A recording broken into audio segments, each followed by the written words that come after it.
ప్రేక్షకులు ఎంతో ఆసక్తిగా ఎదురు చూస్తున్న ఎన్టీఆర్ బయోపిక్ మొదటి భాగం కథానాయకుడు విడుదలైంది. సినిమాకు మంచి స్పందనే దక్కుతోంది.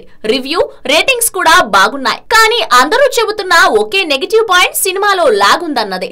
అలా స్లోగా లేకుండా రేసీగా స్క్రీన్ ప్లే ఉండాలంటే మాత్రం 2 భాగాలుగా కాకుండా ఒకే భాగంగా రిలీజ్ చేసి ఉండాలి. క్రిష్ మొదటి భాగాన్ని సినీ జీవితానికి పరిమితం చేసి తెలుగుదేశం పార్టీ ప్రకటనతో ఇంటర్వెల్ కార్డ్ వేసి సెకండ్ పార్ట్ ను సెకండ్ హాఫ్ లా చేసి ఉంటే సినిమాలో లాగ్ ఉందనే కంప్లైంట్ వచ్చి ఉండేది కాదు. కానీ ఒకే భాగంగా చేసినప్పుడు సినీ జీవితంలో డీటెయిల్స్ అన్ని చూపించే అవకాశం ఉండేది కాదు.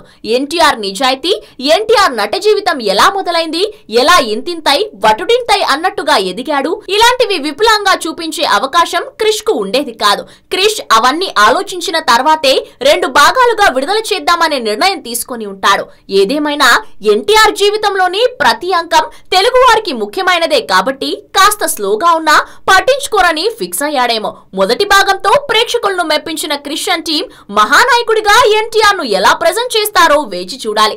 కథానాయకుడిలో పెద్దగా వివాదాలకు, విమర్శలకు ఆస్కారం లేదు. కానీ మహానాయకుడు అలా కాదు. విమర్శలకు, వివాదాలు ఫుల్ గా స్కోప్ ఉంది. మరి ఈ క్లిష్టమైన బాధ్యతను క్రిష్ ఎలా నిర్వర్తిస్తాడో వేచి చూడాల్సిందే. హలో, మిమ్మల్నే.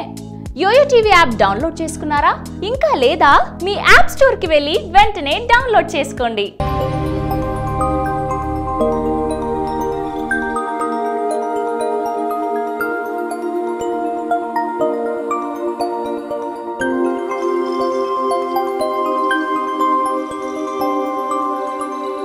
ఈ వీడియో గనుక మీకు నచ్చినట్లయితే లైక్ చేయండి, షేర్ చేయండి అండ్ సబ్స్క్రైబ్ చేయండి.